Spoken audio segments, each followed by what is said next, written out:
हैं और इसके साथ साथ मदरसे में बच्चों के साथ कुरान पाक पढ़ने के लिए भेजते हैं, फिर उसी उस्ताद से, उसी इमाम से भी मस्जिद की सफाई अपनी जगह भी करवाते, यहाँ तक कि बाथरूम की सफाई करते हुए भी नजर आते। एक पीर साहब थे, बहुत बड़े अल्लाह के वली गुजरे, और उनके साथ उनके दो मुरीद थे, और दोनों मुरीद ये चाहते कि मुझे पीर साहब ने कलाम से नवाज़े। उसका बहुत सुनिए, दिल की काम से बहुत सारी नसीहतें आपको नजर आएंगी और हमारे इस्लाह का सबब भी बने। अल्लाह वालों की जिक्र में महफिल में आए बहुत जरूरी। वो पीर साहब चाहते और किसी तरह से चाहते ज़ैद को पीर साहब की नजर में गिरा दिया गया।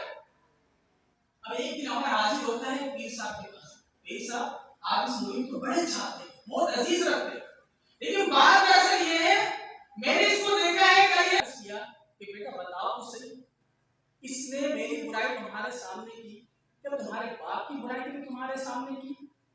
मतलब मेरे बाप की बुराई कैसे कर सकता है? फरमाया क्या तुम्हारी माँ का बुराई की? और माँ की बुराई करता तो मैं इसकी मुंह नहीं तोड़ देता। फरमाया कि तुम्हारे घर वाले की, तुम्हारी बेटी की बुराई की? फरमाया तो मैं कर ही नहीं सकता, करता तो इसका सर फाड़ दूं। फरमाया बताओ, ये बताओ तुम्हारे उस्ताद की बुराई इसने नहीं की, तुम्हारी बीवी की बुराई कर ही नहीं सकता, बेटी की बुराई इसने की ही नहीं, और तुम्हारा बाप का बुराई करे तो तुम उसको जो है ज़बह ही कर दो। बताओ तुम्हारा बाप का बुराई नहीं किया, उस्ताद की बुराई नहीं की, बीवी की बुराई नहीं की, बताओ से मेरी बुराई किसने क्यों की? क्या मेरा दर्जा तुम्हारे बाप से नहीं करता, तुम्हारे नजर बीवी के से नहीं करता?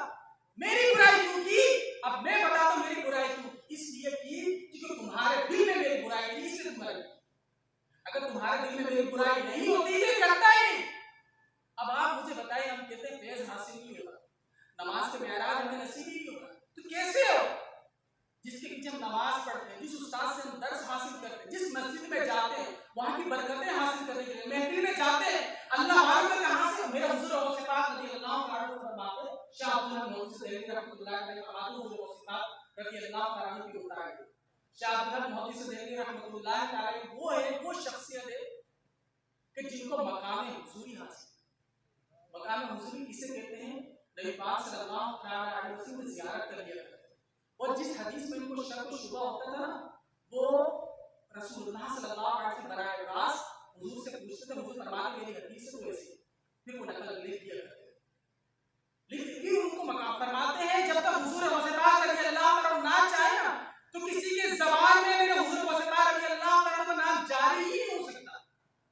और हम यहाँ पर हुजूर वज़ीफ़ा रज़ी अल्लाह ताला की महफिल में यहाँ से उनकी बरकतें, उनका फैज़ हासिल करने के लिए, और मेरे हुजूर वज़ीफ़ा रज़ी अल्लाह ताला का मकाम और मर्तबा क्या है? मेरे आका हज़रत रहमतुल्लाह अलैहि फरमाते हैं कि शुक्र के जोश में जो है वो तुझे क्या जाने, खिज़र के होश से मुझे कोई रुतबा दे रहा।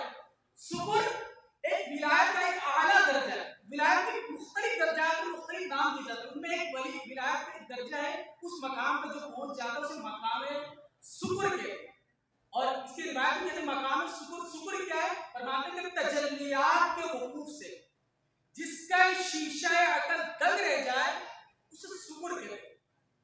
फरमाते ऐसे लोग जो इस विलायत के दर्जे में तुझे क्या जाने, खिज़र के होश से मुझे कोई रुतबा दे रहा। फरमा किसी वली की विलायत, वली से मुलाकात हुई हज़रत खिज़र रहमतुल्लाह अलैहि से, तो उन्होंने पूछा कि हज़रत ये तो बताइए कि हुजूर वज़ीफ़ा रज़ी अल्लाह ताला का मकाम और मर्तबा क्या है?